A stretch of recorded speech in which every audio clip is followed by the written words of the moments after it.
All right, everyone, welcome back to the Paladins World Championship as we get ready for our PC matchups now that are going to take the stage. I'm Golden Boy, now joined by Meta Pusher and, of course, Gormizer here. Guys, it's going to be a great matchup. I'm stoked. We have VP versus Nocturns coming up next here.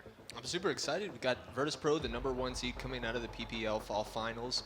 They played amazing there, showed some awesome strats, and really great leadership from their team. I'm just excited to finally see, because Nocturns has been that team that I've been watching for a long time. And when we talk about it after we cast their games, we're always like, these guys are going to be able to make it far. I want to see how they handle a Premier League team, how they handle these guys, especially because we're looking at Virtus.Pro, who's been doing so well lately, and just if they're able to bring in what I really expect from them.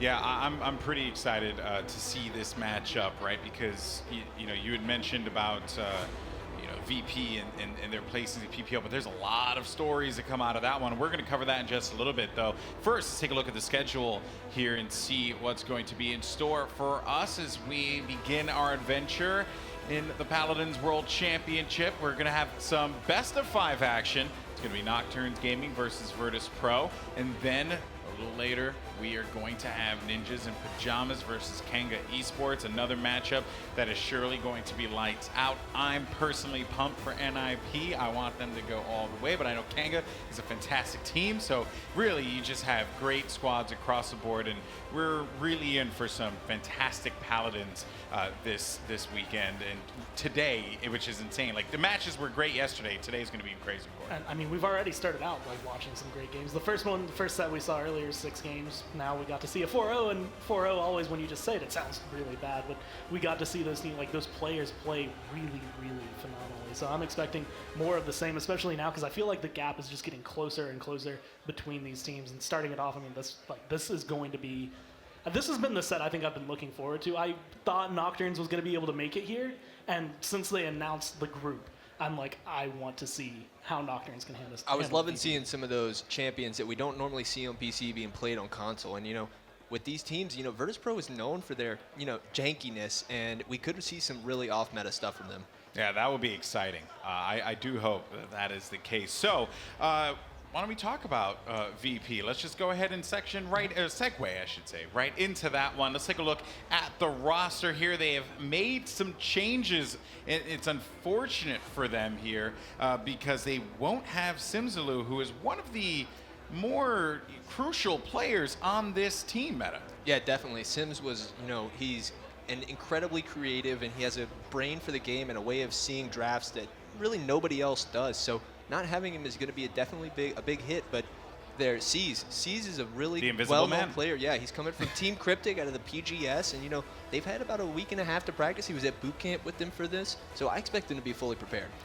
It's just one of those things that Sizze, like we called him like the off-meta master. He, at that last LAN, part of the reason that they were able to do as well as they were was because of Sizze's role in the entire team. So seeing how they're going to adapt, not having him and having this sub come in and being able to kind of step up, are they still going to be able to perform to their former glory, or is this going to be another one? And that's kind of, I want to say, under the leadership of eLvenpath. I mean, he was a finalist last year at Worlds. Coming into this, he's still the one kind of help driving factor. So I expect a lot from him being able to bring them all together. Yeah, Elvin's attended every single LAN in Paladins history. When you talk about players who have really made an impact on the Paladin scene, Elvin has to come right to mind. Yeah, but another player, though, I do want to talk about is isbittenner, who is one of the guys that is proclaimed as one of the greatest players in the game by his team. But, Meta, you also said a lot of his peers believe that as well. Yeah, I've heard from multiple EU teams that, if you had to name somebody who is the best player, which is such a hard thing to do, but they would go with isbittenner. He plays such awesome champions and really not really off meta stuff, but he makes an impact on things that you wouldn't expect him to. He plays the Grovers, his buck was out of this world, and his flexibility is really his strongest asset, in my opinion. I just remember that because when we were going into the PPL Fall Finals, we were looking at it and we were just like, who do you think, what do we need to look at? We were talking to Virtus.Pro, we were talking about eLvenpath actually, and he was just like, always be watching isbittenner's camp. Like, just watch his feed because he is going to wow you this weekend. And he was the one that followed it up. He said, I genuinely think that he could be the best player in the world, and like it wasn't even like a doubt in his mind. Like it, you know, like serious, like he was Russian serious. He when it came is down the to best it. player in the world. Yeah. So, but that leaves us in an interesting predicament here. You don't have one of your top players here, but yet you have one of the best players in the world, and yet now you have to find a way to make this work, get a sub involved, have all that stuff kind of gel, and then you're going up against, and we might as well transition into this, a very ambitious team in Nocturns Gaming, who were able to defeat China Honor yesterday. And I did find out that we had an opportunity to catch up with Nocturns Gaming, learn a little bit about this squad. Let's go ahead and take a look.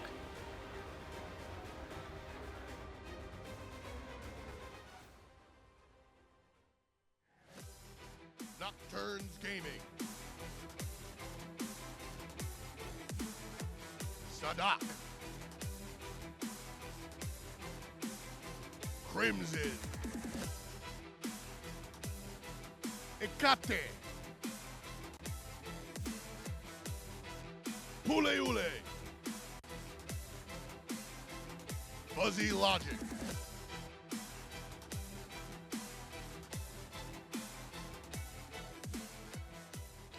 And there you have it, Nocturns Gaming, voiced by the one and only F. Dot himself.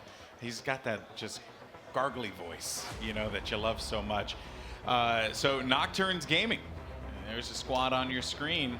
Thoughts on this team here, as they have, you know, they have a lot in store for them. They have a lot in front of them they're going to have to deal with Virtus.Pro, Gore. I mean, yesterday we got to see them when they came through sweeps. They played phenomenally then, and actually I was really happy with it because it was a little bit different than what we had normally been seeing.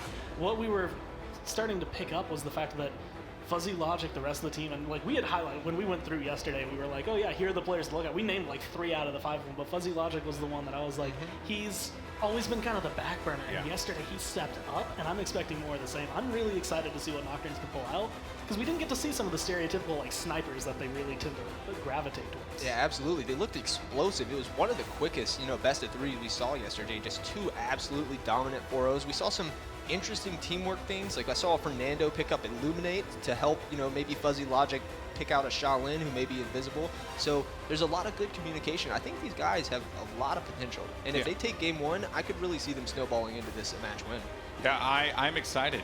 Nocturns has that capability, that upset potential that you always hear about from a lot of squads, and riding off of that victory against China Honor. While China Honor, you know, really has to find their footing as a squad here, they still, Nocturns really just showed us some great skills, some great, I guess, you know, diversity in their picks and whatnot, which was exciting. They got a W. I mean, it doesn't matter against who it's against. You got to win on land. That's got to be feeling good. And like that was what we saw yesterday. Like that was a team that just wants to win. It wasn't like we're going to try things out here because we know like we're going to be a strong.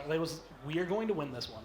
We are not going to have any doubt in our mind. We're not going to let anyone say anything about us other than we came here to play, and we are going to be looking for the final match, trying to make it as far as we can to become the champions. I really like seeing that drive immediately from the gate. Now, on Virtus.Pro's end here, Sizze coming in as a substitute, has an opportunity here to really make an impact. And you were talking about this before when we went to meet the team for Nocturns. Does he have that opportunity? Can he actually bring that in and potentially be an MVP for this squad? I think so. Sizze showed a lot of really good stuff for Team Cryptic. He fragged out, I mean, he plays a lot of very strong hyper carry champions. And, when we draw parallels, we have to talk about Bonker last year playing for Burrito Esports, coming in as the sub and leading them to a grand finals win. If we could see the same exact situation here with Virtus.Pro and Sizze if, the cards fall right. Yeah, and which would be very exciting and it, I guess, sets you up, right, career-wise, because then at that point people are like, hey, this guy in a clutch situation knows how to come out here and win. And I've seen it happen before in other esport titles. I've seen it, and there's Sizze. So he was the invisible man before. Guarantee that he actually exists. The young Italian. It's not just like a mouse moving on its own. Yeah. That's good to know. Although it's actually eLvenpath. It's actually eLvenpath reaching over and playing two stations at once. I believe it. I believe it. If someone were to make it happen, it would probably be eLvenpath. So, looking at this, predictions. How are you guys feeling? Who do you think is going to take this? And we haven't seen drafts yet, so we don't, have an idea of like what the map bans are and what the, maps that they'll be playing on. But if you had to just go off the top of your head, who do you have, Meta? I'm going to give a cop-out answer, but there's something to it. I'm going to give 3-1, but to whichever team wins the first map. Okay, why is that? Just because I think that if Nocturns wins it, they're going to get momentum, they're going to be hyped, they're going to be yelling. But if Virtus.Pro wins it, they're going to cement the idea in their head that they're the better team, and they're just going to be able to play their game, cool it out, and cruise to a win. That's an interesting take as far as like momentum, because it's it's two different kinds. You have the hype, let's go, we got this, this is our moment, versus the okay, we're stable, we know that we have this thing locked down because we're Virtus.Pro, we're the PPL champions. Which okay, I'll give it to you. You can never use that again, though. Oh, okay. Just so you know, Everybody gets one. Yeah, one. You explained it. It's good. Never again. Gore, what about you? I still want to lean towards Virtus.Pro. Like, even though they're coming into this with a sub, I just feel like when it comes down to it, the rest of the team has that drive to really, like, it's kind of, you're replacing a cog when it comes through. It's like, okay, well, one, that worked great, but we have to get something else in there. We're going to go ahead. It's still working like the machine they know, and I feel like they can still pull it out. Okay, well, guys, we just found out, though, apologies there, that there is a tech issue on the stage, but it's okay because we're going to get this sorted out in just a little bit. For the time being, though, we're going to go to a break. When we come back, we're going to kick things off right here at HRX with VP versus Nocturns Gaming. You're not going to want to miss it. I'll catch you in just a sec.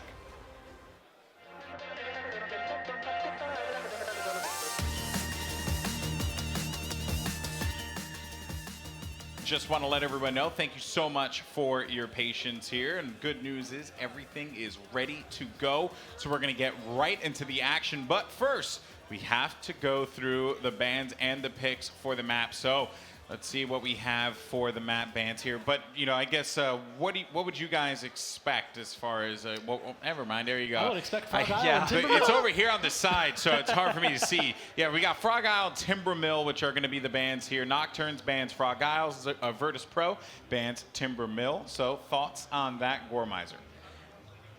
Timber Mill feels like the one pick that I feel like what's coming in a lot more, because I think some teams have been practicing that just to specifically because they know other players are not a big fan of the map. So it's one of the, especially when it comes down to Nocturnes, but since they run snipers, this is actually a really good sniper map. So being able to kind of take that out of the mix, as well as eliminate a map that you probably aren't as well versed on, or at least you don't like and enjoy playing, don't think you're going to have an easy win on. It just sets them up maybe for another victory if they want to. Yeah, and the Frog Isle ban could be just a shot at Virtus.Pro, who we know likes to run very tanky, double support compositions, which are very strong on Frog Isle, where you can just kind of face shove into the enemy team. Yeah, and we'll get that first map pick in just a second. Seems like we're going to have it here in a moment, and it is going to be Bright Marsh, our first map. Thoughts? I love Bright Marsh. I think this is actually one of my favorites to start on, because this one is, I feel like it's a little bit more neutral overall, although this one's a very big pickup for Inara, for Bomb King. They always have a really big impact just because the point's so closed off that that damage that you can control with the Bomb King, or just being able to wall people off as Inara, gives you just a small advantage as long as you can get there faster, which is where the morale boost could come in. This is a very good map for Virtus.Pro. We saw them do amazing on this at the PPL Finals LAN. They had some astounding Terminus play from eLvenpath. I'm not sure if we'll see that today, but also some interesting stuff. We saw hot swap Drogos on Simslu at that time, so it'll be interesting to see if they run sort of the same stuff they had then, or if having Sizze on their team is going to change up their play style at all. Yeah, well now, guys, it is time to get ready for the Champions Draft as we go into this Virtus.Pro versus Nocturns Gaming, a Latin American squad looking to make it happen here against the PPL's finest, the first place team, the champion, Virtus.Pro. Let's see what we have here as VP is going to get the first ban. What are they going to shoot for here? And it's going to be a Torval ban first. Now Nocturns time. See what they shoot for now. Torv is an interesting ban. There's not a huge reason for it, aside from the fact that Torvald is going to accentuate a lot of other champions and allow them to hyper carry in ways that they wouldn't be able to on their own. And the Koa, I mean, it's pretty much standard. And Geno's first pick? Yeah, a lot of Genos making it to the top today. Very interesting. I mean, Damba is such a good pick. I'm really interested by that. I'm sure VP knows what they're doing, though. Maybe inspired by the console players a little bit? Yeah. I mean, we did say, like I heard that Josh Kent say these guys draft just crazy. So they showed us right away, first pick, how wild they are. Unfortunately, Fernando and Buck. for me, I'm not sure if it is as worthwhile in my mind to leave open the Fernando the Buck, like especially the Buck when it comes down. This is going to be another map that he's going to have a lot of strength on. Being able to jump forward, it looks like we might be seeing a return to that kind of damage Genos that we were seeing earlier, though, just because of the way, like, I can't think of another reason to grab the Damba for that. Yeah, I would definitely expect that to be Luminary Genos, just because Damba provides such a nice base healing that you don't really need the Celestial touch. The Ruckus pick is really good on Bright Marsh. He's able to take that upper lip control if they decide to run Aerial Assault, but also Flux Emitter is a really good option. There isn't much high ground for him to take, and if Nocturnes doesn't take a good shield breaker, Flux Emitter could be a real thorn in their side. Exactly what I expect to see for the healers, just because once you have, I mean, you take off the top two. Do you think like you literally took the top two away from them? The only thing left is to go to Saris, maybe a Ying, but that seems more of a, I want to say like a console-specific support overall that I've seen. Do you think Nocturnes took it right there because they were worried Virtus would take Saris as well? Just take all the healers. I don't know. Ooh, If that, there I don't we know. go. I don't think they're crazy enough to grab a triple healer. We see the Terminus hovered and locked in. I talked about how well eLven played on this at the PPL final land, and it's a great pick. And I mean, looking at what they have, there's not really anything that stands out to me matchup-wise for why they would get the Terminus, but he's so strong on that inside point fight when you're trapped beneath the top. Is that triple support? It is. Wow. That's pretty interesting, because you had mentioned like, oh, what else would they take? I mean, they've literally just taken everything off the table except for Ying and Grover, my boy. There's, I mean, I wonder what Nocturnes is going to do right here. There's not a lot of flank pressure or hit scan pressure aside from the Grok, so the Drogos could be really well. He does a very good job of disrupting that very grouped up point fight in the center of the map.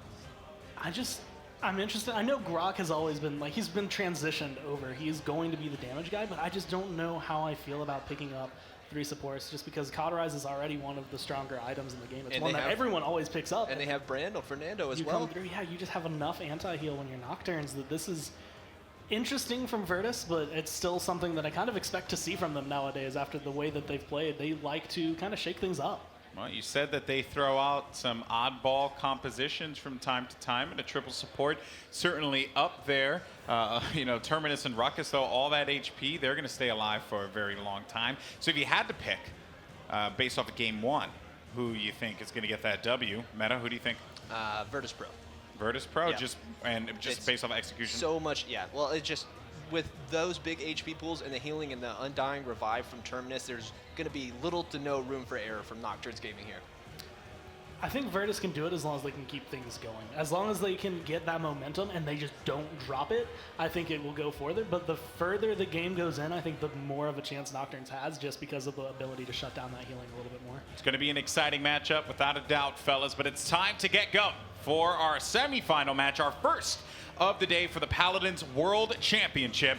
It will be Virtus.Pro going up against Nocturns Gaming. And let's send it over to your casters, Pretty Hair and Vox. Thank you so much, Golden Boy. Once again, we are in the mix here. We've seen console earlier today, and now we're into PC. And what a way to kick it off. The #1 seeded team coming out of the PPL 4 Finals, land Virtus.Pro versus Nocturnes. What a powerhouse match. Really, really interesting drafts coming through here. Oh, yeah. And I'm almost aligning with MetaPush's predictions after that, because I feel like this is either Virtus.Pro just being so confident that they're going to go with some wacky thing. They're going to take Genos and then Maldamba in their first 3 picks just to kind of maybe throw Nocturnes on their heels a little bit. But I always think if it has the chance to backfire in their face, this might be the game that it happens. May well be as well. We all do know, as was mentioned on the desk, how strong Cauterize is late game.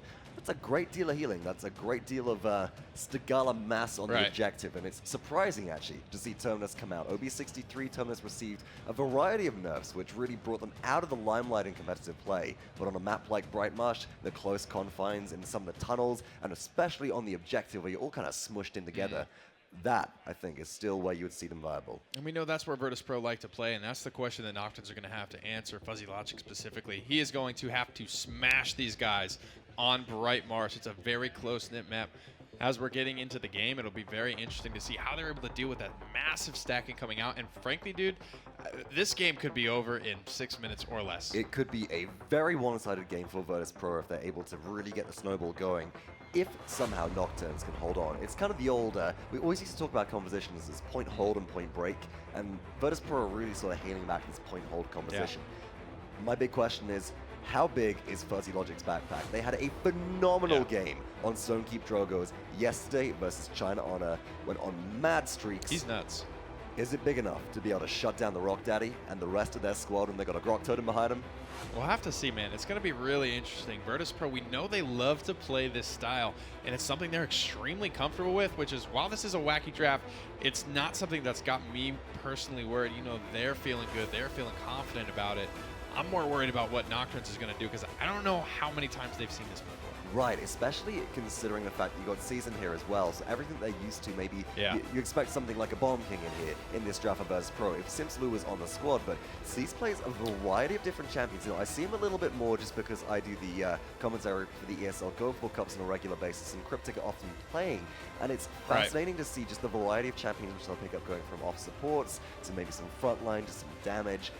Maybe a couple little odd picks here and there as well, so I wouldn't be surprised to see maybe even see some damage Genos and CogCog on Maldamba, which they really have a reputation for. I mean, somebody's got to be playing damage something. They've got 3 supports. We're going to have maybe like the off frontliner Grok. We're going to have the damage Genos. We're going to have damage Damba. And the question is, Nobody expects the noodles. Is this the first time I think we've seen Bomb King unbanned and unpicked? It may well be, actually. Damn In fact, well, maybe. I do have a book of things. I can review the drafts from yesterday. It may take me a second, but yeah, go ahead and look through that. FuzzyLOgic just preferring the Drogos, and this is something that we have seen from him. He is their blaster players, the Nocturns squad, but he's not always having to play that. He can play that Androxus. He can fill in the shoes of Etacheh when they want to go double hit scan, and it's something that they don't shy away from. So he's going for the Drogos this time around. Maybe that's just their selection. You got things like the Grok. We saw a lot of Totemic Ward earlier today. The Totemic Ward, legendary for Grok, just provides CC immunity, which is obviously going to play a little bit better countering out the Bomb King. So maybe just the better of the 2 options in this particular matchup. Potentially there, and you know, going back to what we asked earlier, my book of things has been reviewed. Yes, Bomb King was picked or banned in 100% of yesterday's games. Very popular. Actually banned out a great deal as the games went on through the sets. I think a lot of teams started to pick up more on how much of an impact Bomb King has.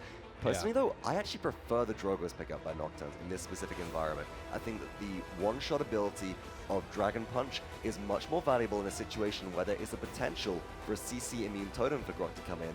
And CC immunity basically turns King Bomb into a big damage threat rather than the setup. And of course, not even a big damage threat. When you're a Stigala, it just doesn't matter. We saw it run into Nara earlier when she had Mother's Grace pop. Just looks at you. Health bar literally didn't move. Yep. It actually didn't move whatsoever. You might see it flicker, but without she much was healing fine, yeah. She was totally back fine. up again. Look at that beautiful stage we have right here, right now. These players are getting warmed up and ready. I'm interested to see how Virtus.Pro are going this in just... they're going into this game kind of for the first time. They haven't played effectively a first-round game. They haven't gotten warmed up on LAN yet. This is the first time back on the LAN setting. Nocturns, they're going to be feeling fresh after yesterday. How much of an impact do you think that's going to have? That's right. I think it's going to be great for them. Sizze not playing on LAN before. He's got a lot of weight on his shoulders. Big shoes to fill. SimsLou being gone, and he has to step up to the plate. Big clown shoes as they may be. Size 14's there. We're ready for it on Bright Marsh for map number 1.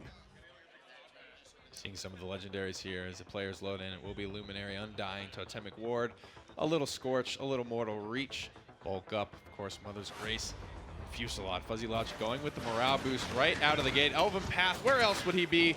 Straight to the point. I think that's really where you need to stick the Terminus right now. And eLvenpath is swinging away with that Massacre Axe, dealing only a bit of damage right now as Inara does have an Guard, but look how healthy eLvenpath is. Just being able to heal up immediately. All that health. No, Puleule walls himself in with eLvenpath then. And Elven picks up first blood already. He's going to back off using most of his Power Siphon juice in the process. A lot of members of Nocturnes falling lower and lower. They haven't been able to crack in early.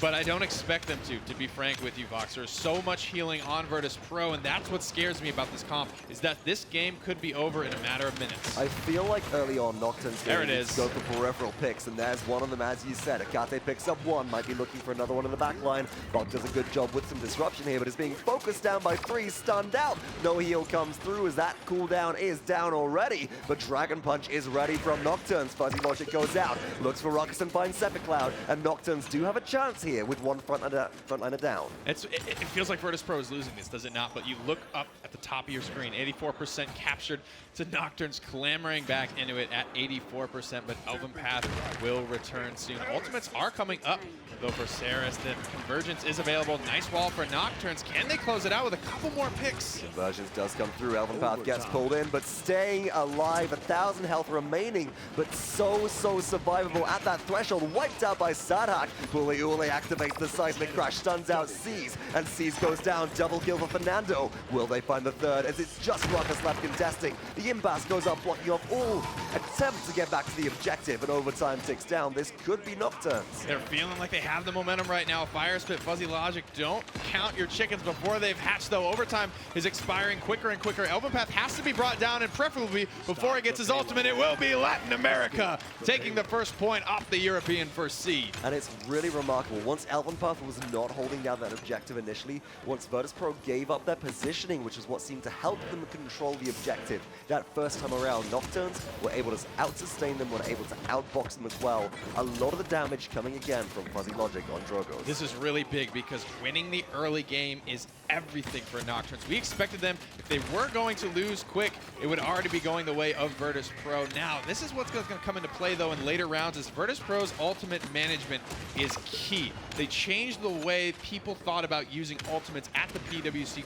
qualifier when they just refused to use anything on defense. It was all about the objective, so they are not scared to go down 2-0 here. And especially Sizze there did actually pop the Tempest a second ago, and being the fill-in for the team here, being the substitute coming in at the last moment to take up from Simslu, pops the Tempest in a situation which is uncharacteristic of Virtus.Pro, but 1 minute and 28 seconds left on the clock. There is time for that to be charged if we do see a long, drawn-out fight.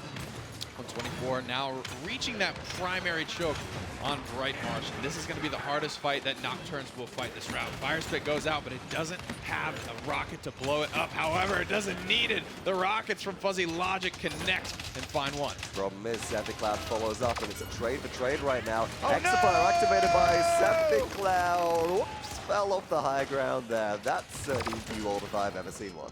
That is not what he wanted.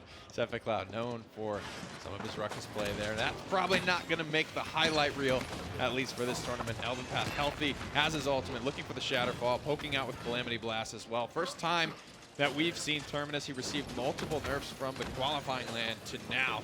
Survivability isn't what it used to be, but we know if anyone's going to make it worth, it's going to be Elvin. So far, Virtus.Pro is looking to hold by time. There are 30 seconds left. Nocturns Gaming could commit here. They could use some ultimates to try and force this one through. Dragon Punch was really good at keeping Virtus.Pro staggered during the point capture. And that could be used again here by Fuzzy to start things off. He's going to connect big into the backline, poking a couple low, but eLvenpath, long nice range Calamity Blast, baby. He's going to pick him out from midair. 10 seconds on the clock. Vox, take us home. Etacheh here, just looking for an opportunity to engage.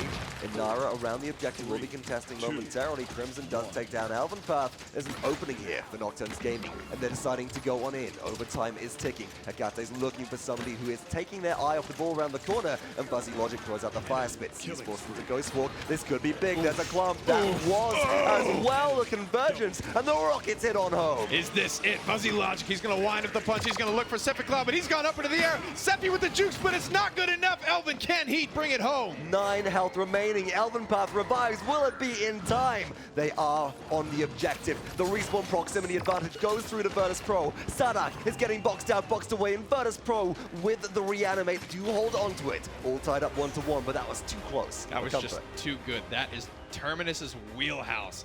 The Fernando coming out from Saadhak. Immense plays from Nocturns. We talk a lot about their tanks. They have an immense task in front of them. Big Immortal here to save his own life and create space continuously for his team. They both stay alive there. But they made Virtus.Pro do something they don't normally do, and that is burn a defensive ultimate. eLvenpath is probably not happy about that. Very much so, just because we saw how long that took to charge actually the first time around. eLvenpath won't be charging that any faster. That will not be available straight up for capture, but there are still 4 remaining for Virtus.Pro on this capture now. Look at those items though, eLvenpath with the Rejuve 3 and the Resilience 2 already after just 1 round. That is a lot of objective, contest, capture, whatever you want to do. Another Hexafire comes out from Sephicloud, but what does it get? Absolutely nothing. Nothing so far. FuzzyLOgic now takes the high ground to force out Sephicloud. Direct hits come through, fire spit round the corner. Fusillade swing for over 1,100 damage per shot through time and space, getting nobody, but the re-engage comes along with Tempest. Beautiful disengage there from FuzzyLOgic. He's going to stay alive. He is responsible for putting out as much damage as possible, getting as many Dragon Punches off as he can. That wall is not going to block off Brock from providing more support to eLvenpath, who could be in a rough situation here. He's out of juice, but he makes it around the corner. Needs to get around there and finds FuzzyLOgic out of position. Puleule gets revenge, but will that have been a way to open things up? Conversions from Crimson is ready here. Nocturns are at 84%. Ooh, don't need to let this Fernando go down at all. He needs big healing and fast, but so does Inara. Saris, Disengage. she is a single target healer. She cannot keep up right now, but Nocturne's leading 93% to 24, and they're going to engage. Here comes potentially Hexafire. Sephicloud's at a 99%. It is up and available and is ready. Bringing out the big guns is Sephi, but there's an Immortal to boot as well. FuzzyLOgic tries to engage on the corner. Dragon Punch is channel, but that's a static Drogoz who gets taken down. And Virtus.Pro do hold on, but it's 3 versus 3. And it's double frontline still alive for Nocturns Gaming to Virtus.Pro have the damage. Sophie is calm, cool, collected. He hops right up on that wall to continue to fight out against these Nocturnes frontliners who are close to the point, but not on it. They need to contest. They need to try and stop the bleeding here. Virtus.Pro is going to find one. So much healing coming through. You know, that's the cauterizing effect there of all the healing, stopping the bleeding, which is exactly what they needed. eLvenpath on the totem protects that as well, stays alive, and the Massacre Axe swings home. Virtus.Pro are at 84%, Nocturnes at 99, but the red team is retreating, trying to re-engage here. How long can they keep it in contest without Inara? And she's already lost half her health before she even gets close. It's too late. Deaths from FuzzyLOgic is going. He's ringing through the shots onto Puleule's face as well as the Furnace behind him. Both frontliners done and dusted on Nocturnes. They look like they are primed to lose this second objective. Virtus.Pro do get the capture there. Nice use of Void Grip around the edge just to make sure that Etacheh couldn't re-engage onto the back line. Virtus.Pro have turned it around, but how well will this team do now on push? I gotta tell you, 2 things stand out to me when Nocturnes fell apart on that last objective you saw. Not only that kind of surprise death from FuzzyLOgic, he didn't realize eLvenpath was right under him. That's one. He comes back in, he fails to get a Dragon Punch off, he couldn't get it, and he goes down yet again. As well as Etacheh, he kind of jumped in, he got really excited to take down eLvenpath, but you know it's bait 99% of the time. He ends up falling as well. That is all the damage dealers just dying continuously. A lot of uptime for Virtus.Pro on the point, whereas Nocturnes just didn't have that same story. Now, Virtus.Pro have lost a member on push. 1 minute and 42 seconds remain, and they are around 66% of the way through at this point, but eLven is very, very low, and the rest of the members must retreat and wait for a region to come through. There's the old management, no reanimate necessary, and with a few more seconds before Virtus.Pro do get all their players back together. They're in a good spot right now. Kind of control the momentum here.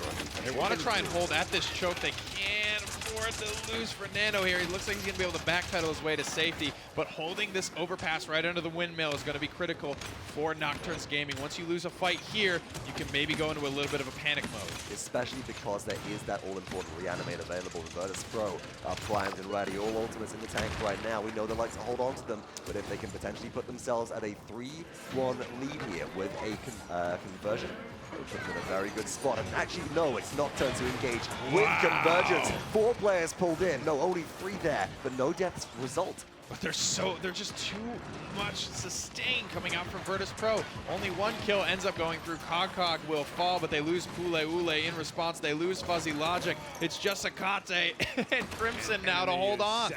That's just not really going to do too much. Etacheh contesting there in shadow travel can't heal the team, and that means they drop like flies. eLvenpath is at the base of Nocturns Gaming, and Virtus.Pro do push it through, and they don't use a single one of those ultimates. That's what we used to.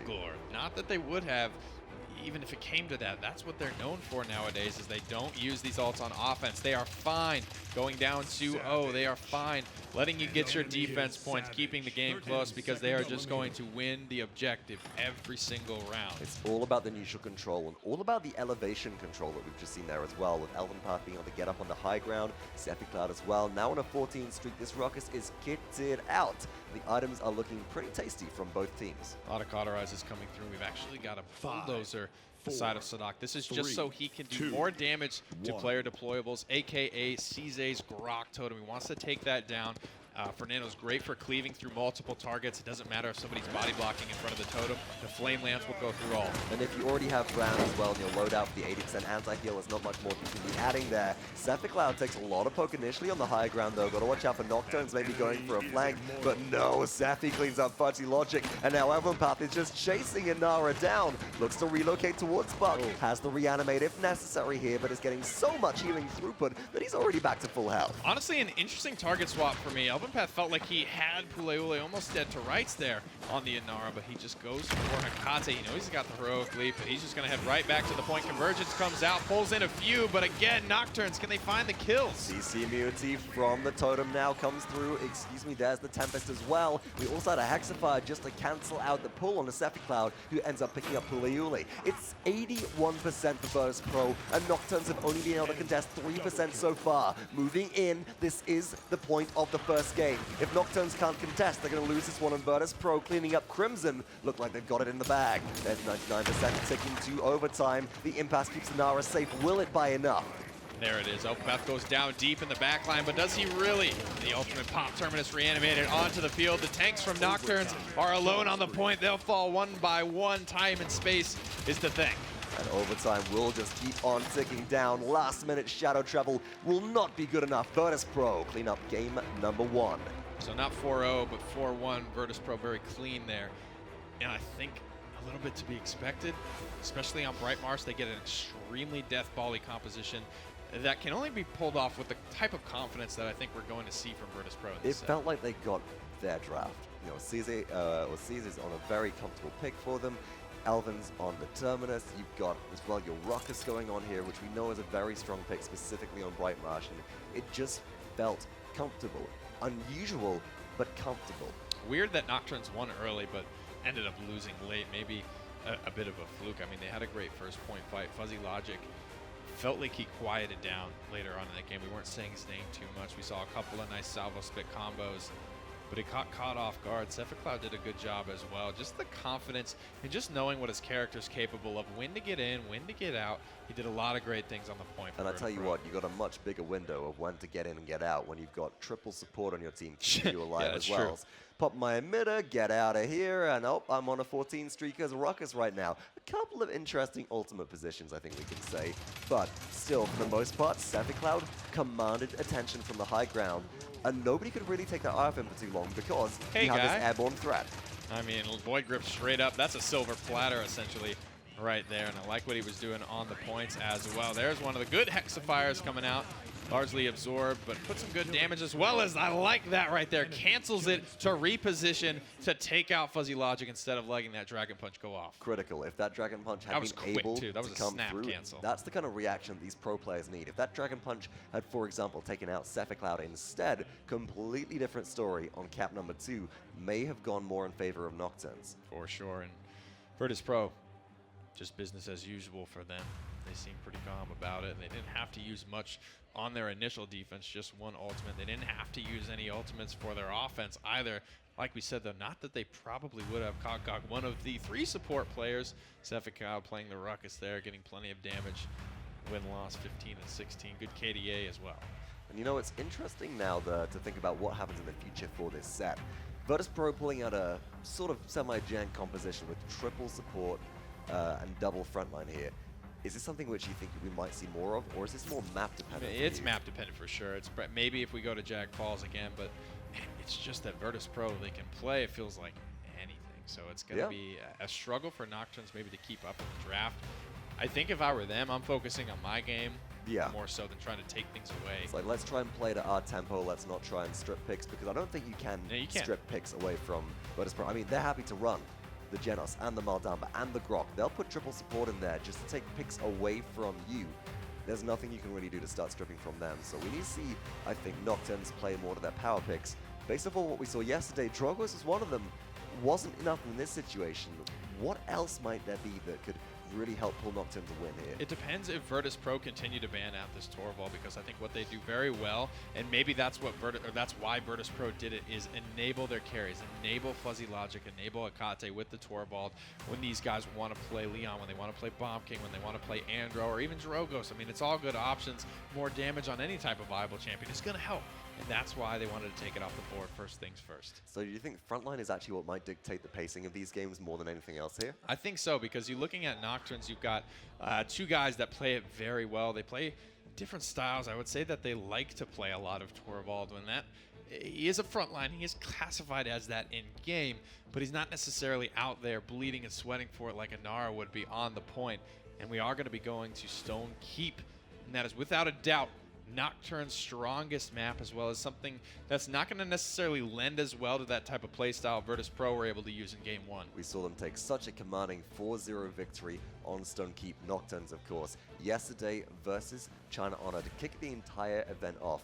You can bet they're going to be trying to do something similar here to get that momentum swing back in their favor, get some morale going, and feel like they have a chance versus this #1 BPL full final seeded team. Getting into the draft here for game number 2. This is a best of 5. Remember, we're switching gears slightly. Those were the PS4 and Xbox finals we saw earlier. Those were best of 7s. These are best of 5. So Virtus.Pro 2 maps away from moving on and sending Nocturns Gaming into the losers bracket. And so Nocturns Gaming do have first pick here. They go for the Bomb King ban. Virtus.Pro respond with Makoa very quickly. Torvald is left on the table. Valuable enough for a first pick? I don't think so, Buck. Being looked at for Nocturnes. And this is not only a power pick for Nocturnes, but for Virtus.Pro as well. So this not only lends to that strategy of we're going to play our game, but this also hits the nail on the head for we're trying to take something away from these guys. Ruckus then picked up by Virtus.Pro. No surprises there after Sephicloud's performance on that previously in Bright Marsh, alongside Janus as well. But Nocturnes now, they're playing more of their game here in the draft. They immediately lock in Maldamba. They don't want to let that get stripped away again. They don't want to be forced to the Ceres. And that'll augment their composition nicely, especially if they might go for maybe a point hold in Nara. Could be very survivable. They love that. And some of the other European players, they make fun of Elven. They say he's confused when he goes anywhere else besides the point.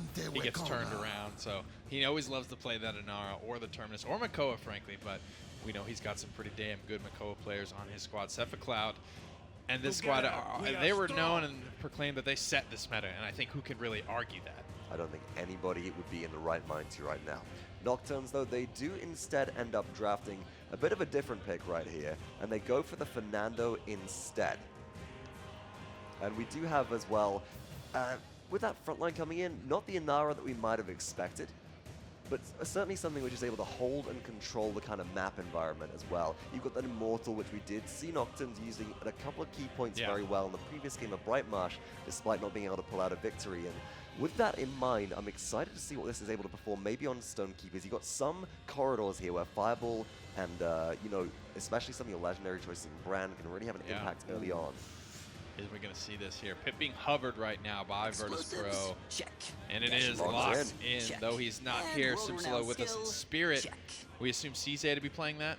I would assume so at this point, potentially. It's not what I expect CogCog as the support of the team to be playing. Wow. Terminus, for example, Over Inara. would put on maybe eLvenpath. This is strange, but actually, if that's a Mega Potion Pip, that would make sense. Terminus, especially once they're below their healing threshold to receive even more, they can get burst back to full health from a single potion. This is going to be good, man. What are we going for? It's going to be a Talus. Wow. So going for two flankers that both lend very well to being enabled by Torvald's protection bubbles. As well as looking at Virtus, do they go for something like a Grover or a Grok here? You do need some form of damage. Grok would not actually be a bad pick in this situation, I think. You do have even more sustain if necessary, but it might lack some of the damage and some of the verticality which this map dictates. And it's a Ceres here potentially, so they're going for the Wombo combo. This is the fried chicken deal which we're looking for. It's going to be Convergence or Evil Mojo, one then following the other to have a load of chickens in one place and maybe a Hexafire on top. I mean, eLvenpath can or cleave just through the axe. all of them, exactly. 700 a swing. It's just going to be a quick little 2-tap.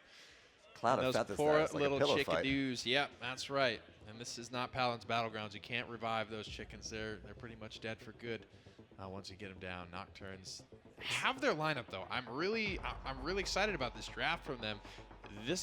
They have what they need to succeed on this map, and I think if they don't do it on Stone Keep, if they don't do it with this draft, then they're not going to do it, Vox. Yeah, I'm very excited to see how Nocturns perform, and I'm looking at some of these champions as well, and I feel that this draft, with Talus especially, is better kitted at dealing with a triple support composition just based on the fact that you can build anti-heal based loadouts for Fernando, with Brand, for Talus, with Antediluvian as well, which will get your early game being a lot more comfortable than it was on Bright Marsh. That's what I'm saying, man. Like, they're picking supports, they're picking more healing when Nocturns have already shown their very anti-heal heavy hand, and saying that's fine, it doesn't matter, we're still going to be able to beat you with this strategy. Virtus.Pro are all about big health pools, a lot of healing, margin for error. They just can't make enough mistakes to lose. Can Nocturns, with their draft on their map, take a game? And if anybody's going to do it, it will be the field study Torval played by Saadhak here to enable the rest of their team. Forced-in bargain there for FuzzyLOgic, so Rune of Travel no longer reset. Sephicloud going for the aerial assault as well as the mega potion we mentioned, unsurprisingly. And Sarah's going for mortal reach. She's picking up. Superfluous maybe? Never have too much healing. Virtus.Pro, that's their bread and butter. Saris is going to be tied to eLvenpath. The rest of the healers are for the rest of the team, but early anti-heal looks like it might be paying some dividends on the eLvenpath. Elven is running, the healing potion pop isn't doing quite enough just yet, but no, Sephicloud and isbittenner run together and manage to tag down 2 already, clearing out the objective and starting to take some map control. It feels like this is almost a 2-2-1. It's not something that I would say is defined, but it's eLvenpath and it's Sizze combined. It's isbittenner and it's Sephicloud combined together, bodyguard and a big beefcake in front. And then Sizze is just floating around, helping anyone that might need it, doing some good damage, controlling the fight as best he can with slows. Now it's 75% and rising, 78-81 on the objective. eLvenpath is sitting happy for the time being. Re-engagement does come from Nocturns, and Elven gives a lot of space here, showing a big burst of respect, and maybe actually baiting Nocturns into overextending. Fuzzy has taken down CogCog. That's a lot of sustain away from Virtus.Pro. Could this be the chance for Nocturns to hold? I feel like this is Sephicloud getting every kill that he needs to be getting for his squad. He's just commanding the high ground, shooting down whenever he's been finished clearing it out. He's going to have to bail out, though. He's under a lot of pressure. Saadhak finds the frag from a distance. That's a really big kill right there. And Virtus.Pro are in a lot of trouble all of a sudden. The Dread Servant does come out and force away eLvenpath. Evil Mojo finds one. Isbittenner gets a double through time and space. And it's CogCog on the point, but it's just a pip versus the Buck and Saris. No, excuse me. The Saris is on the Virtus.Pro. It's just the Buck, and they cannot hold down. Virtus.Pro do capture. Their poor little chicken legs just couldn't carry them out of the time and space fast enough. Bitner with a very, very nice ultimate from Geno, something that I've never seen him play personally, unless he's playing an ESL. Not a great deal. No, so this is something completely new from the golden kid of Virtus.Pro that we haven't seen before, that are excited to see, and just where does the flexibility end for this roster? So far, so good. Contest has been brought in, but oh my goodness, that Virtus.Pro using an ult-on push right here. Sephi's owning him right now, and I think this is Virtus.Pro breaking form in the fact they are using offensive ultimates, but he's killing so many people. He's probably doing so much damage that it almost doesn't matter. He's breaking the rule of the regime of eLvenpath, and it's CogCog picking up a quick double kill. And CogCog already has Evil Mojo back again. This is looking very dangerous for Nocturns Gaming. I mean, they want to try and hold on here. There's 1 minute 30 left on the clock, though, and the payload has already broken the base. It's about to touch the objective. Somebody has to engage. Void Grip goes onto the Torval. That'll throw away that ultimate as well, and it just won't connect, won't throw anybody off the map. This is getting a little bit scary if you're a Nocturns fan. They're on their heels right now. This is the fight that they have to win. The anti-heal is coming out on the Sephicloud, but it's just not enough. The kills, Vox, just will not fall. No, and CogCog always waiting. The wings is ready with Evil Mojo. There's one. Agathe does find one, though. That'll take a bit of pressure away. And Virtus.Pro, they start to disengage. They hold on. eLvenpath is still swinging in there, but Reanimate is ready. Will it be used? I don't think so. A lot of frags. Sizze not afraid to throw out in hands. Of course, isbittenner not afraid to throw him out as well on Genos. I'd be curious to see where he's sitting on damage. Sephicloud, I mean, for my money, he's got to be topping the charts at this point. He has had a pocket Luminary Genos attached to his hip this entire game. With that in mind, Sephicloud just explodes FuzzyLOgic right there. Talus does not exist anymore. Puleule is able to contest for the time being. eLvenpath again soaks the death. Does not use the reanimate here.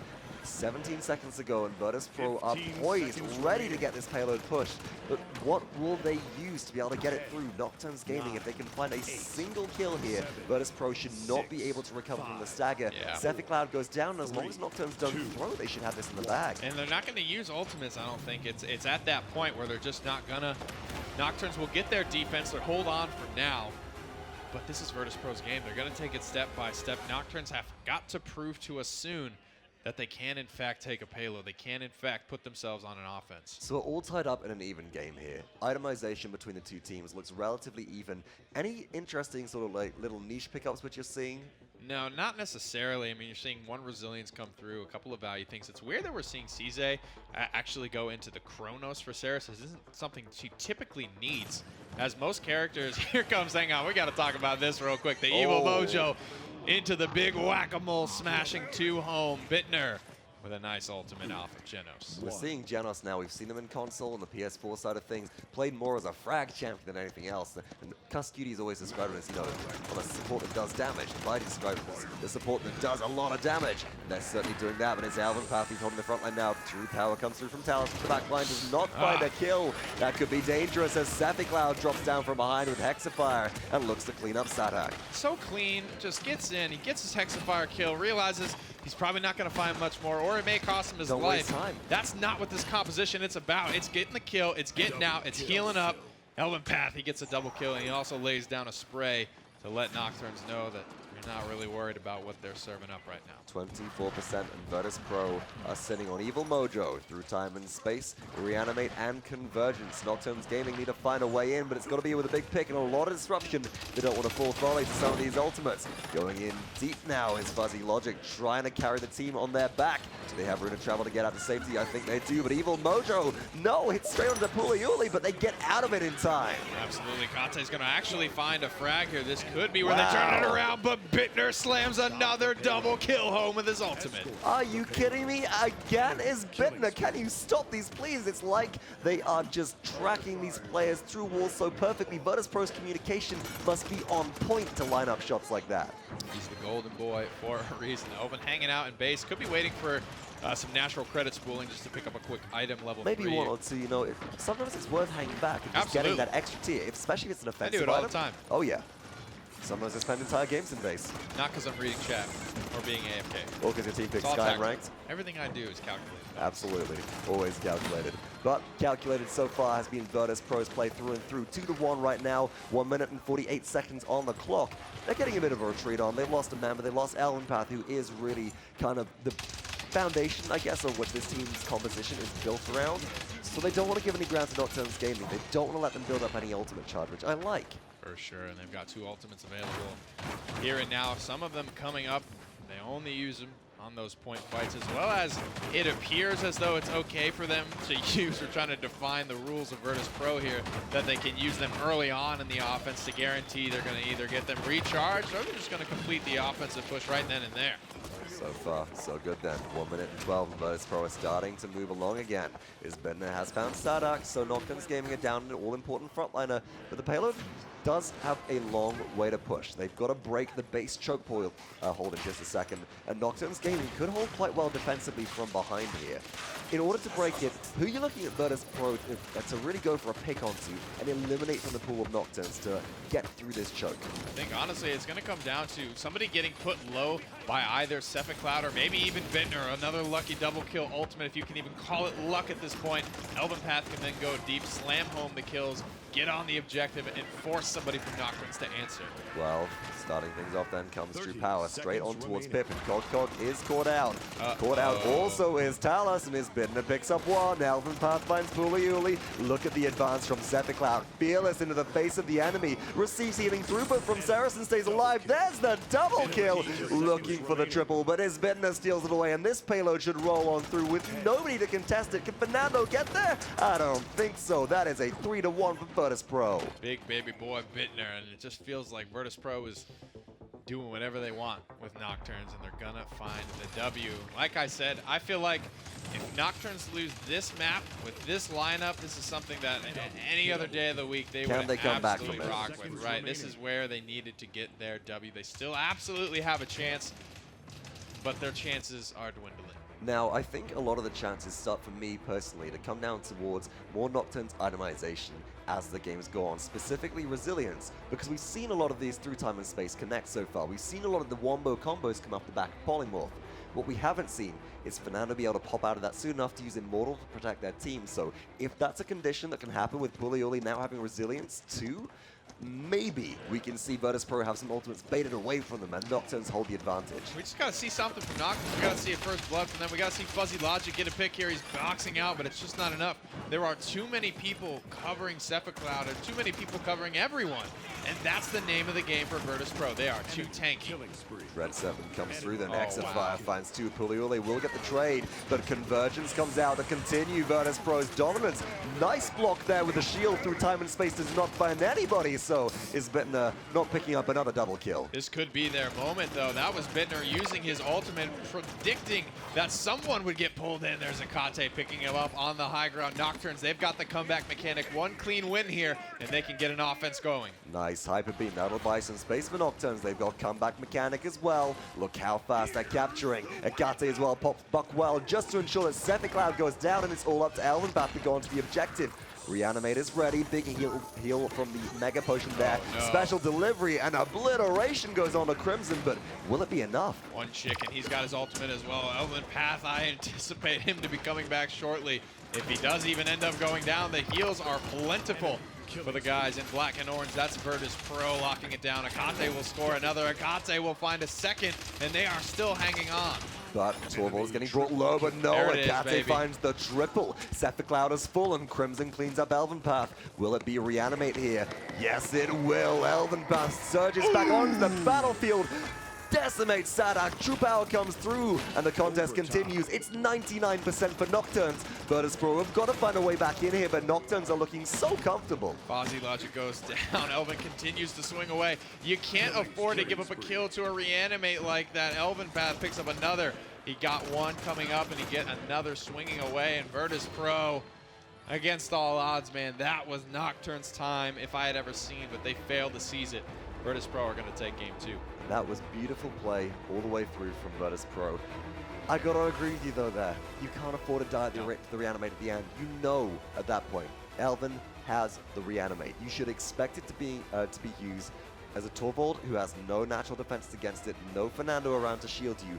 You've got to be by cover, and it's an unfortunate area of the map. Sure, it's Stone Keep, but you can go inside the cathedral, you the gotta entrance expect to the Magistrate, and you can hide around the corner there at least. I mean, it's the first thing, it's the first words that came out of him. You have to expect that coming from eLvenpath. He hangs on to it for no scenario but that exactly. That is exactly when you think, and you should be anticipating that he's going to use it. Sephicloud, the Pocket Genos Luminary, was working out great for Virtus.Pro. Yet again, he gets back to home base, and he just goes to town. Bittner at his heels, keeping him alive, giving him more damage, as well as backing him up with some great ultimates of his own. And we can see there in the replays that Sephicloud's positioning is really good in he all of owned these. This was just a straight up Aerial Assault and Hexafire, recognizes the opportunity to hit the go button and does so. 80 health and still pulls off a double kill. Just no fear in the face of the enemy, recognizing that their team has their back. And this is what Virtus.Pro drilled. When we interviewed Alvin at the end of the PPL 4 finals, he says, well, this is what the boot camp is for. This is for us to get our drills going, to get our comfortability in this area. So we trust our teammates, and we are coordinated and controlled. Woof, 18 and 4, 100 and roughly 50,000 damage in a quick game. That was a 4-1 for Virtus.Pro, and an amazing performance from Sephicloud. He commanded the high ground, and as a result, Virtus.Pro just seemed to command that map. Without a doubt, Nocturnes, they're now facing a reverse sweep, which they have to perform if they do want to pull out a victory here today. if they even want to keep themselves in this set, they need to at least take the next map, and it is their map of choice. But after Stonekeep has fallen, which he said was their map to win. It was, man. Where would they go? It's by far their best map. Where should they go? Where else can they go? Maybe like a Serpent Beach or something like that. I feel like no matter where you go, it's got to be more of your comfort zone right now. Maybe Ice. You know what? Maybe Ice Mines. This could be the time we see it come out. Here's why. Not only the reason this is a good map for the underdog squad, of course, you've heard it a couple times before, it's going to probably go to 3-3. That's your best chance. That's your best bet for doing it. But Nocturns are the top dogs in their region, so they get taken here all the time, meaning they know how to play this map. So I think this might be where they want to take this one with their backs against the wall. Which raises the very good question. If it comes to that point. Do Virtus.Pro potentially, do they have an Ice Mines in them? I'm sure they have an Ice Mines strategy. But is it something which is tried and tested and executed and scrimmed to the degree that we know their other strategies are from what we've been told by the team? Really can't say. I mean, these guys aren't necessarily underdogs that are going to be looking to take people here, nor does Europe really do that. I think Europe is so close, they don't really rely on the cheesiness of Ice Mines. Europe does not like Ice Mines. I would say Splitstone is the Ice Mines of Europe. Even in the sort of the PGS tier quality between the European and the CIS regions, not many people are down for this map. They just don't like to see it, but there is certainly strategies in it. In fact, calling back a few moons ago now at this point. Many moons. I certainly remember a couple of teams from the CIS region, which unfortunately is not able to be at this event, were really favoring Ice Mines as that map. They'd pick it early because they wanted to use that to their advantage. They drilled it, they practiced it. Often when you find a strategy that works there, you can take other teams by surprise. Just want to take a second, guys. Thank you all for being here. Thank you for watching, tuning in from wherever you are tuning on HRX. Powered by INAP, and guess what? This broken clock was right 3 times today. It's Ice Mines, Nocturns. You're getting good at it. You got like a script in that suit somewhere? You got something in your jacket? A little no. Teleprompter on those contact lenses of yours or something? No, I just watch these guys. I cast these guys every week, me and Gabby, up in the PGS Nocturns. They almost always get taken here by every team that wants to square off against the guys in orange and black. You know, sometimes that's where you got to go. So we're expecting the cheese strategies. Expecting an interesting champion draft, and the champion draft will be on your screens in just a moment. So let me know from those of you at home and those of you in our audience today, are you looking forward to a Virtus.Pro 3-0, or can Nocturns Gaming bring it back in? Let us know your thoughts as we head into champion draft for this They're over map. it. They're over it. They don't want to see it anymore. Done. Get it out of my face. The Terminus, you got to give the respect band to eLvenpath. He's earned it at this point. Makoa banned out as well, so we won't see the ancient you not entertained? war. They're sticking with the Buck as the first pick. So far, so good. Hecate has pulled off some really nice plays with it so far, especially on Stonekeep. Right, I don't know that this is I mean, they have gone to it every game and they've lost every game. Not to say that this is the reason why. You got to re-harp on the fact that this is a great pick for them, as well as it is a great pick for Virtus to take away. But I mean, Virtus, they're just going to say, if you're going to keep giving it to us, we're going to keep taking it. Sephicloud will likely be back on Ruckus. Genos locked in as well for Virtus.Pro. Wouldn't be surprised if that went to isbittenner. And Ice Mines is not a map which, it's interesting, right? I'm not used to seeing the big through time and space kills on here, but there are a lot of predictable corridors on this map. Right. So if you can see maybe a hexafire funnel people into some of the back end of the mines around the objective capture, if isbittenner has their prediction down for a lot of these maps, I wouldn't be surprised if we saw some more of those highlight moments come through. Absolutely, and it's something that Virtus.Pro worked well with in the previous game. That duo of Genos and Ruckus is really scary. But Nocturns, they're not going to let all these supports go through, trickle through. They're not going to let them have Damba, and Genos are going to pick it up for themselves pretty early. This is a nice combo they've picked up for themselves. Damba, a great pocket healer for the greatest healing sponge in the realm, Inara. I really do like this specifically as well for Ice Mines. I think that Impasse provides a lot of utility specifically on this map of Ice Mines. Inara in general does, especially if you take treacherous ground. We may not be seeing it, but you can lock off multiple entrances to the objective fight. And this is interesting. This is an eLvenpath favorite that I haven't seen in a hot minute. The Mechanical Master. Is this the first barrack of the tournament? I think this is the first barrack of the tournament. Unfortunately. I've got excited production in my ears telling me that is correct. Has made his way and graced us with his big bearded presence. eLvenpath's picks, the Inara, the Terminus have been banned and taken away. So what's left in the pool? It's Barrack. He's going to go to the point. He's going to set up his turrets there. Drogo's picked up for likely FuzzyLOgic. on the Nocturns Gaming side, and a Fernando 9th will come through. Virtus.Pro wanting nothing to do with it. I do really like Nocturn's draft so far. I think that it's a pretty solid Ice Mines comp. And here's the triple support again from Virtus.Pro, so they're rolling the Ceres back once more, and I can't say I'm surprised at this, but I would have expected something a little different here. I feel like Virtus.Pro may be lacking somewhat in damage if Ruckus isn't enabled as well as they were on Stonekeep. And how easy is it for you to enable a Ruckus like you did on Stonekeep on Ice Mines where everything's more contained? It's a little bit different, right? Because Barrack is not Terminus. He doesn't quite do the same thing. He needs to have a little bit of space made for him, and that's probably something Sephicloud can do early on, you would imagine. We might see him just stick to Flux Generator here. He's probably going to have to go up against either Fusilade or Combustible Drogos, but making that space is something that Virtus.Pro could be slightly challenged with, and it's not something that they've had to deal with in their prior 2 games with eLvenpath on Terminus. You know, I wouldn't be surprised at this point if eLvenpath was running like Accelerator. And again, no Bombkin. If eLvenpath was running Accelerator Field 4 or something on Barrack, and Virtus.Pro just went for the gas pedal approach, they're like, all right, if we can't put the Ruckus up and over to you, we're just going to go straight to you as fast as possible. That's definitely an Get option. the zoomies on. They do have a decent amount of damage, despite not a damage or a flank on the roster. Ice Mines, one of the longest maps in the realm. Payload push from start to finish is very, very hard to complete. You need to make minimal errors along your offense. We're seeing some of the legendaries come through for these players. This will be game number 3. Virtus.Pro marching their way towards an early victory. Oh ho ho, CogCog with the Soul Collector Ceres there, which I do like to see. Tinker and Barrack and Totemic Ward Grok as well. Virtus.Pro have an interesting mix of composition here. Double Wrecker for Nocturns, not a lot of anti-heal, and that could be concerning. Waking up now, we got to answer the question. Will eLvenpath head straight to the point? And Nara's already there. What can Sephicloud do against Fernando? Wow, that's a lot of damage coming through early.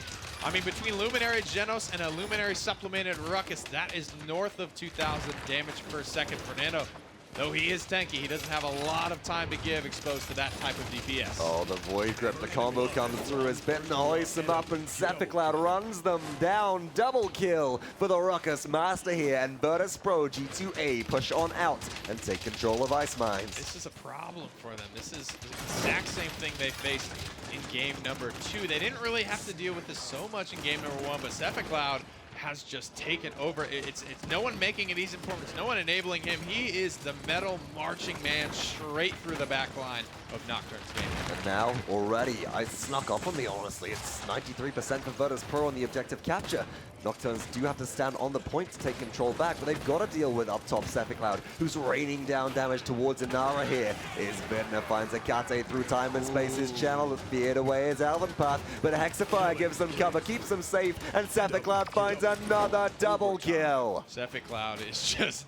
He's just daddying up on Nocturns right now. This is not good for them. Big Hexafires left, right, and center. Even when he doesn't have his ultimate, he marches straight to the back line. And you got to give isbittenner credit for taking a back seat this set, frankly. He has just been supporting. He's been on Luminary Genos basically the entire time. And you got to wonder, is this a slight adjustment Virtus.Pro have chosen to make to their original strategy that works so well for them qualifying, or is this something they're doing to accommodate Sizze into their lineup?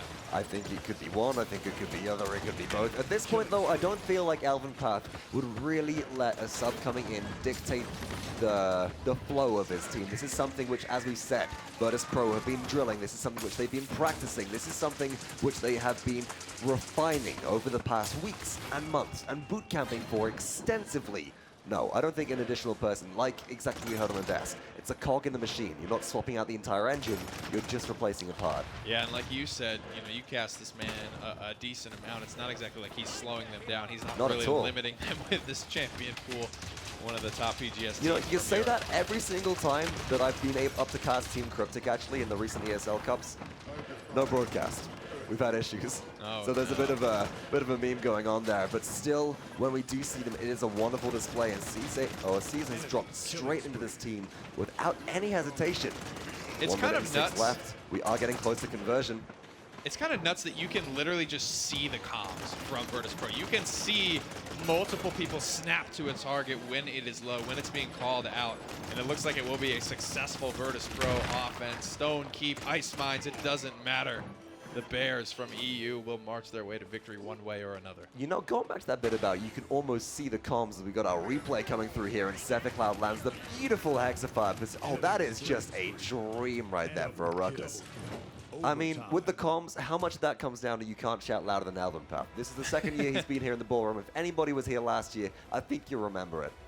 And he, you know, Elvin, despite being the veteran from last year's final, he gives a lot of credit. He gives all the credit to his teammates. Absolutely. That's all he had to say from the PWC qualifier. My teammates are insane.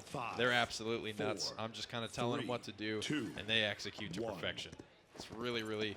It's almost an evolution. Not to say he was ever really a selfish guy or look at me here kind of guy, but absolutely not. All the way through, eLvenpath's being given the feedback to us as commentators and broadcast saying, please show the supports more. They're doing so much. They're letting me do what I do on these plays. And so far, isbittenner has been wanting to set something. He's up, finds FuzzyLOgic. Oh my God, they go down. Miss a shot, kid. Once in a while, it wouldn't kill you, but it's killing Nocturns right now. They have lost many, many men to the snipes from isbittenner, the golden boy from Virtus.Pro on the Genos. He has We're going to recategorize Genos as a sniper at this point? I mean, I think you gotta. He's not leaving us much choice. Certainly not, and isbittenner is on a 14 streak right now. Very safe to play on this support, able to hide behind the many walls of ice mines and obstacles which keep you away from the enemy team. Virtus.Pro, though, do have to be careful. They're 72%. Here comes Dread Serpent, preempted by the Ghostwalk. Sizze stays safe, and here comes the Dragon Punch. FuzzyLOgic does take down Sephicloud. Could Nocturns be returning? We'll have to see. FuzzyLOgic, there's 2 kills for him. He's got the tether from Saris, but the healing is just not coming through. And isbittenner, he's on a 15 streak.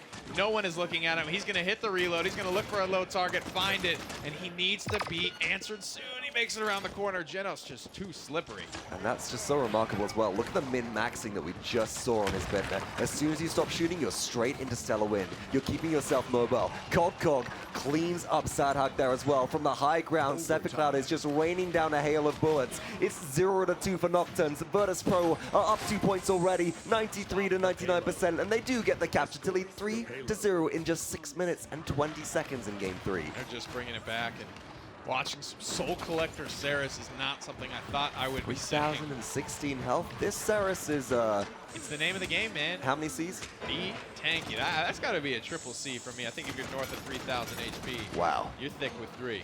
That's just... It's remarkable to see the new playstyles of Saris come out. We saw some Agony Saris earlier in the tournament in the Paladins World Championships. We're now seeing Soul Collector as well.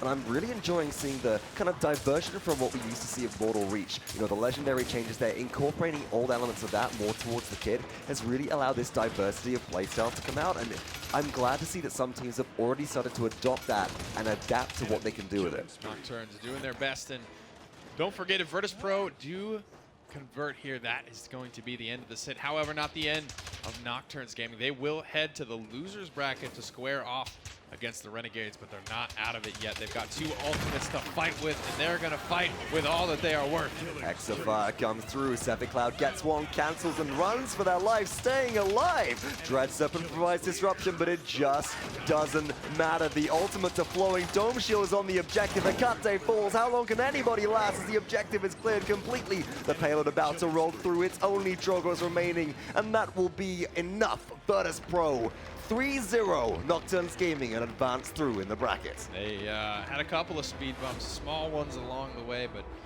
Nocturns just unable to cut the mustard here. And Virtus.Pro, a team that maybe is bringing things they're not used to, bringing a style they're not used to. That amount of team play and coordination is just almost unnatural, I think, in the Latin American region. It's just practiced at this point. Yeah. And again, I bet you if we do have the fortune and opportunity to have one of the team members come through, I'd love to hear on how their bootcamp experience really impacted their play, refining further what we saw at the Paladins Premier 4 Finals and coming through now to the Paladins World Championship here at Hi-Rez Expo 2018.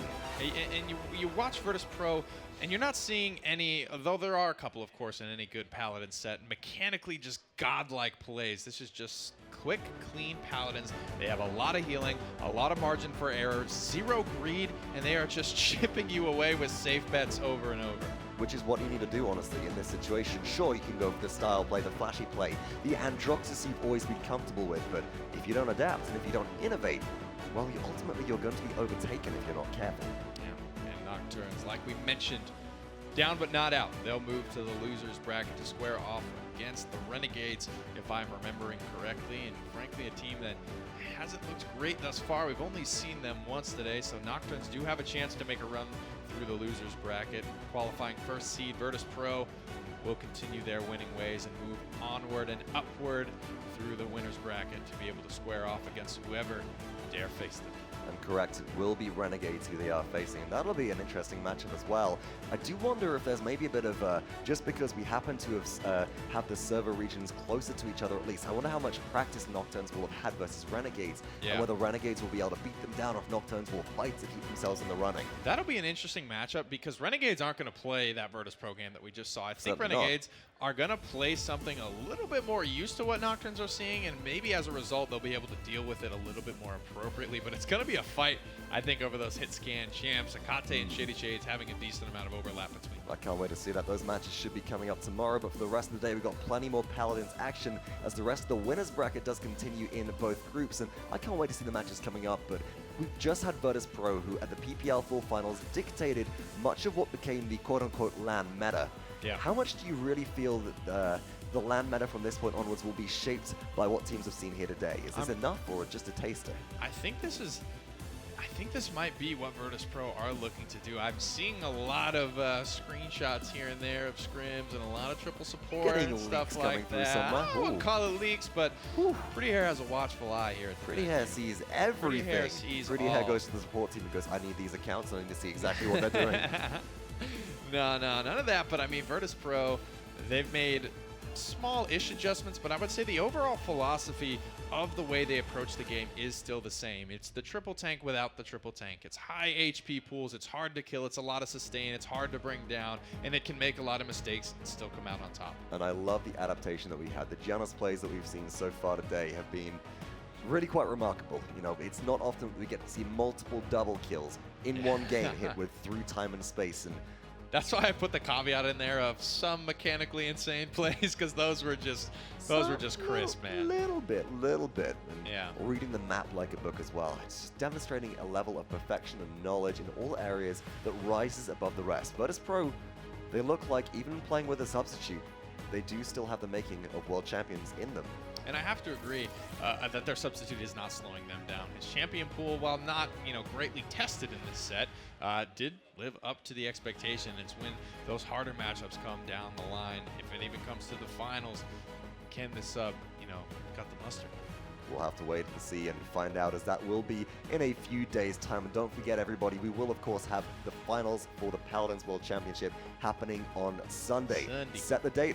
Check your HRX schedule as well to find out exactly when that will be going live, no matter where you are in the world. But that'll do it from myself and also Hi-Rez Pretty Hair here. Golden Boy, please take it away. I think what I'm more interested in is what in God's green earth does cut the mustard mean? Yeah. I don't know. Pretty Hair, you and I are gonna have to have a conversation, brother, about that. And also, how can I take some of your hair and graft it onto mine because I'm bald? And while bald may be beautiful, I certainly am not. Welcome back to the desk, everyone. Let's go ahead and talk about some video games here. And I'll tell you this much: Virtus.Pro, they brought us something different, and I loved every single minute of it. But I felt bad for Nocturns because I felt like they couldn't quite figure it out. It was a little sad. Gore, what are your thoughts? I mean, my thoughts are really just simply adaptability has been it's been the key word. I say it all the time. I think it's mentioned through the cast all the time, but the biggest thing is how well can you handle what's being thrown at you? Mm-hmm. Virtus.Pro took something, they were like, okay, well, we're drafting. You go through it and you're thinking, well, this is what they're going to pick next. We've watched as many VODs of these guys as we have. This is what they've been scrimming with. This is what we know about this team. And then they just throw you a curveball and you're like, I have no idea what to do now. I don't know what we need to pick. Yeah. I don't know how to adapt to this. And you have to do it the draft phase, you have to do it right then. Otherwise, you kind of lock yourself. And that's where I feel Nocturns kind of faltered. There wasn't enough time for them to think, how do we change? Yeah, VP really looked clinical. It looked like a surgical incision into Nocturne's heart. They were just, honestly, it really didn't even show that much. You see how they like to play but you don't see what they do when you take things away from them in the draft. We saw Ruckus and Genos every game for Sephicloud and Bittener. Where is the pressure in the draft? If something's working for them, take it away. We saw that Terminus ban coming into Game 3 Ice Mines, and I know you said it, and I completely agree. I would have much preferred to see a Ruckus ban. Yeah, and you know we're gonna break this down a bit more. But the cool thing is throughout the event we actually are hearing from the players and the moments, and courtesy of our friends over at Sennheiser who are sponsoring this event. Big thank you to them. And this is your Sennheiser call of the day from the one and only eLvenpath. Yeah, drop this one. Come on. Go. Just go. Yeah. Inara left, Inara, tenor.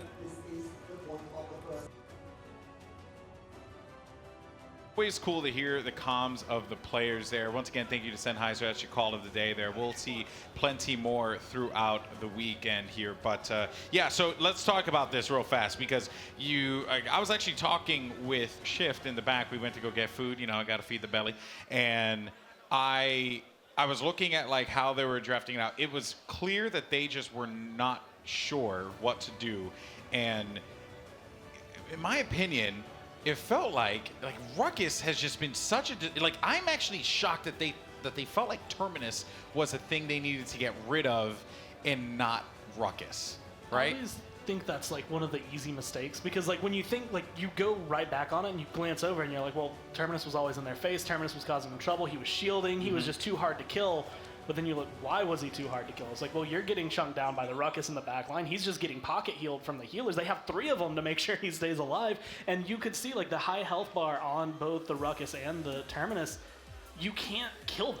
Anytime you try to focus down the one, the healers just turned onto them. And that's the communication coming down. Yeah. You could hear it just from what he was saying, like looking the way the team played. Well, the other odd thing is like you could have just taken the Terminus out and then drafted the Ruckus, right? Yeah. Like just keep it away from them because they banned, I believe, Makoa first. So you're not going to have to worry about the Makoa. You are going to get rid of the, I mean, sure, like maybe you won't have the Inara, which seemed to be like a pick that they went for early every time. I think, no, in game 1 they didn't go for it early, but still though, I don't know, man. Like, it breaks my heart because, like, they have the skill. They know exactly how to play this game. They're really good, but they just did not have an answer for that triple support. I think maybe the thought process from Nocturns was, Ruckus is the enemy that you know. Terminus, they might have been unsure. Nobody else has been playing it except for VP in this set. So maybe they think it's just a big question mark in how they, approach team fights. How, like I've said before, Terminus changes the way that you approach a team fight. You can't focus him because he's just going to reanimate and completely just lose. He's just going to win the team fight for his team. So you have to try and kill around him. And when they have 3 supports and a Ruckus, it's just not going to happen. There's just so much sustain. Throughout the entire, the first map, because it started out really strong. Nocturnes got that first point, and it's like, okay, well, these guys are definitely coming in. They're scratching at him. And that's all it was. It was just that one scratch. That was the only time that they actually looked like they were able to attack down Virtus.Pro, because after that, they had the Grok Totem that's giving them the CC, so there was nothing to control them there. You have the Ruckus who's constantly finding kills, and then Terminus just never died. Even when he did die, like you said, he just reanimates, and then he has that extra health pool. All the cooldowns come down for the healers and can continue going. And that, for Brightmarsh, it just turned completely around. I had so much hope for them when they won that first point. It's so big against teams with lots of healers because you get an early credit advantage. Capping that point is going to give you the credit advantage and allow you to buy Cauterize earlier. And it just didn't work for them. They got that point. They went. You tied it up 1-1 when eLvenpath had that amazing reanimate to just save the entire round for them. And then Virtus.Pro just pushed it right in. Their Cauterize wasn't there, the anti-heal. They just had a solution for everything, it felt like. They clearly knew what they wanted to do here. But let's go ahead and take a look at the schedule here, get you guys up to date in case you missed that last game. Virtus.Pro, they're going to be moving on in the bracket, but coming up next, though, is going to be an exciting game. It will be Ninjas in Pajamas, NIP, going up against Kanga Esports. And we got Kanga fan in the crowd. I don't know. Or it could have been Josh Kent. I don't know. So I don't know if he woos that loud, though. Oh, he does. Okay, fair enough. Who knows? Maybe he'll get the Sennheiser call of the day. And then, I think overall, this was just VP showing why they are the best of the best. So for now, let's go ahead and send it over to Shift. As you see, he's right there. Shift. Thank you so much, Golden Boy and the desk. Great breakdown, but of course, we can't just talk about VP without talking to eLvenpath. We see you every time, it feels like. Very vocal, very passionate. But as you look forward, okay, so 4th seed out of EU, get all the way through fall finals, 1st seed coming into this. Obviously, your expectations have to be high, but did you expect to be up that high when you came through the fall? I mean, we're just taking it as it goes, really. We just came to play the last LAN, the PPL LAN. We just came there to play to see how it goes. It went well. So now we're here to see how it goes. Hopefully it will go well. I'm sure everyone out here who's still involved is hoping it's going to go well. But of course, things that are going well for you and things that kind of caught, I'm sure, most people by surprise watching at home was this double front, 3 support. I know we talked about it briefly. You're like, well, it works, so why not just use it? Was that something you guys found recently or something you've been sitting on for a little bit? Well, you see, the thing is, so Tenor, he really likes Janus. So he was like, Cog, you're not playing Janus anymore. I'm playing Janus. So, but we still needed the heal for Cog. So he had to play the Dumba. So that's how we ended up playing Janus and Dumba at the same comp. And then, I don't know, we just decided to throw some Ceres or Grok in, and that's how it happened. So did the Terminus then come back in knowing you had all that sustain, or is this an active part of the strategy to throw Terminus in? You think he's still near the top of the tier for frontliners? Well, I mean, as far as I'm concerned, I'm the only person in the scene who plays him. But I like him. He's good. He's won us a lot of matches. So, yeah, he's good. Now, outside of frontliners, I remember you saying back in an interview in the fall that Sephicloud is possibly the best frontliner in the world.